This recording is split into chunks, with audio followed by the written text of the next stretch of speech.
Welcome to Magic Hour. I'm your host, Paul Chappell, and today we are reviewing Toy Story 4. And let me just start by saying this is probably the most unnecessary review I'm going to do all year. Let's face it, nothing I will say today is going to persuade you from seeing this film. I mean, you probably knew you were going to see it when the first trailer arrived a few months ago. Am I right? So I'm just going to tell you right now, it's a good film. Even if you don't want to see this film, you're probably going to have to see it anyway. Because if you have young kids, you're kind of required to bring them to this film. And let me just assure you, right off the bat, you don't have anything to worry about. It's a great film. It's funny. It's exciting. It even forges a new path for the characters that I did not see coming. It has some actors doing voices that are just prominent in their careers right now. This film is very prescient with some of the actors they chose to be in the film. And when I say that, I'm talking about Keegan-Michael Key and Jordan Peele and Keanu Reeves. These are all superstars right now. And I mean, they were always superstars, but they're even more so now. So the fact that they were able to get that right, to choose these people, was just mind-blowing to me. But the bigger issue I had with the film is that, do we really live in a universe that likes toys? And what I mean by that is, your kid, if you have one, is more likely to be reaching for an iPhone or an Android phone or a tablet than they are to actually be playing with toys. And that's a concern in our day and age. We're a little bit too connected.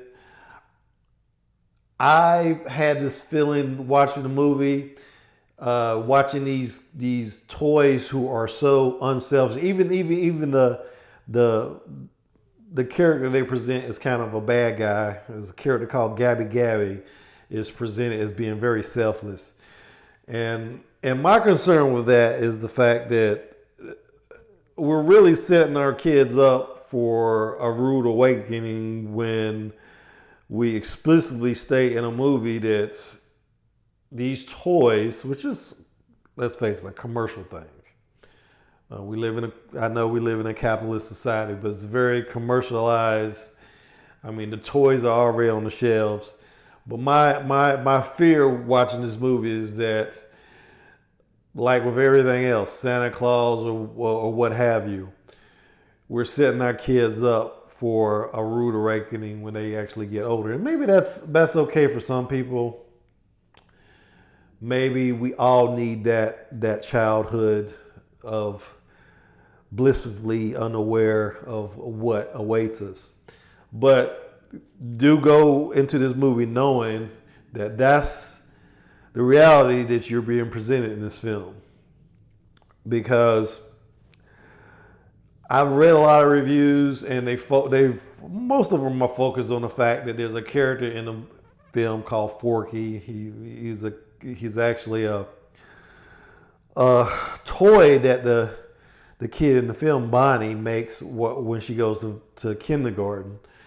And I've just read a lot of reviews talking about this existential crisis for this spoon, as if that was something that a kid who is 5 or 6 should be concerned about. And I just thought that was a little bit out there, a little bit ridiculous.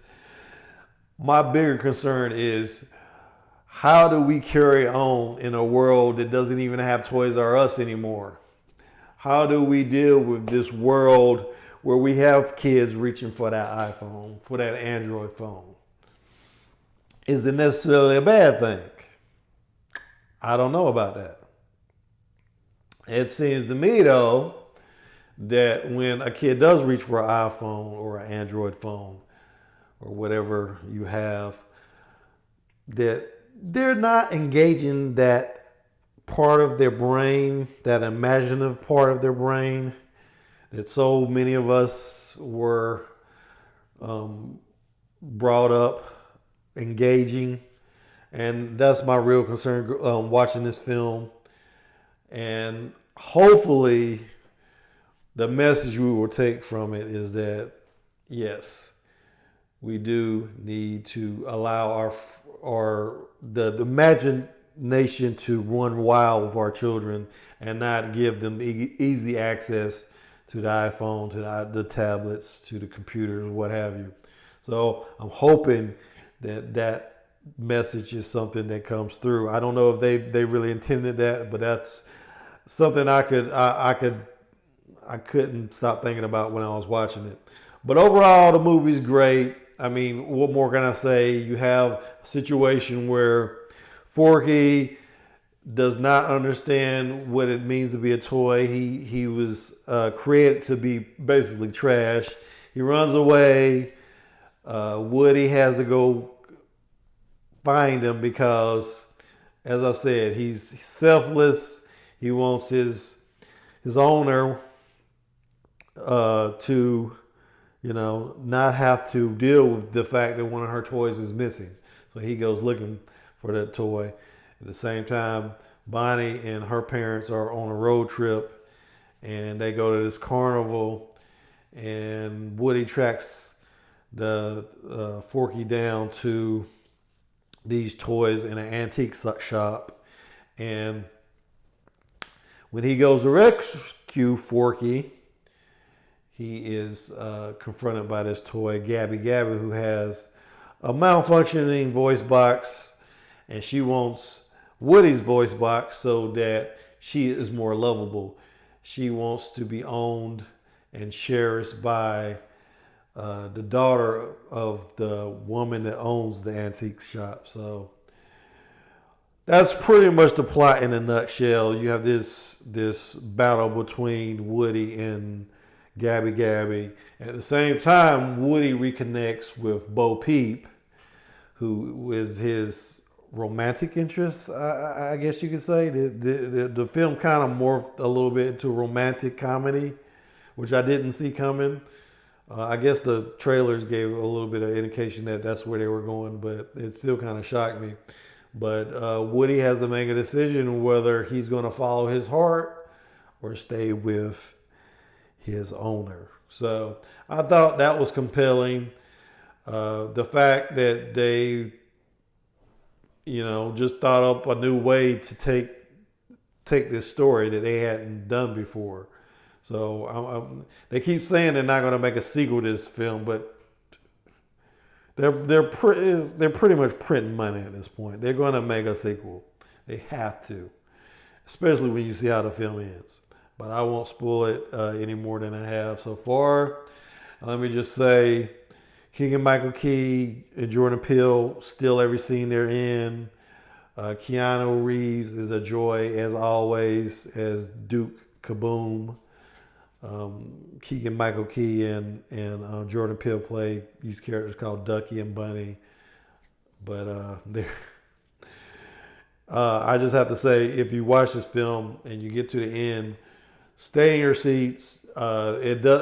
There's actually a bunch of scenes that play during the end credits. And I saw a lot of parents get up with their kids and just rush out, and they missed probably some of the funniest moments in the film. So just know that going in, that there is some end credits with some scenes, probably about 4 or 5 scenes that were really funny. But that's all I pretty much got for today. It's a great movie. Go see it now. Pixar has done it again. And I would like to thank my subscribers. And if you haven't already subscribed, go ahead, hit that subscribe button. Give me a like. Give me a comment. And that's all I got for today. I will see you when I see you. Thanks for watching.